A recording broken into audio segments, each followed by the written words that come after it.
Sa gidaghanon sa kaso sa dengue ni Dakbayan sa Osamis ug gani mikabat na sa 7 ang patay dala sa dengue virus nga lamok. Matud pa sa buhatan sa City Health, pinaagi ni Brexgo ang Disease Surveillance and Health Education and Promotion Officer nga alarming na ang kaso sa dengue. Alarming tungod kay ikumpara sa karon nga tuig ug sa miaging tuig from January to March, ang karon nga tuig miabot na og 342 ug sa miaging tuig anaa lang sa 144 ang kaso sa dengue gikan sa Enero hangtod sa Marso. Sumala sa mga dengue cases is naka-declare ta og dengue outbreak ang Osamis City tungod kay as early as March, no? Katapusan sa March is nakalatala na taog 342 cases karon nga tuig. Compared to last year nga 144 ang ato ang kaso same time, no, January to March. Well, karon is January to March is 342 cases na ta. And also not to mention nga ang recorded deaths na to karon nga tuig January to March is 7 na kabuok, no, which is very alarming kayo tungod kay same time na last year is wala gyud tay patay, no, January to March. So mo nang importante gyud kaayong matag-usa gyud, no, mo participate gyud sa mga anti-dengue activities aron nga dili mo padayon og kadaghan ang atong kaso.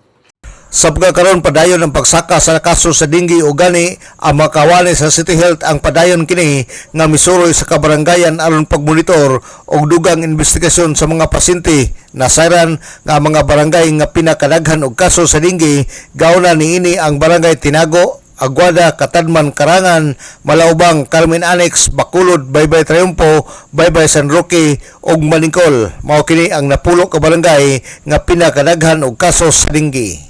Sa wala pa na-declare ang dengue outbreak sa Osamis, aduna na ipagmando ang atong halangdong City Mayor sa tanan nga mga kabarangayan sa pagpanghinlo o pagbungkag sa posibleng puy-an sa mga lamok nga nagdala sa dengue virus.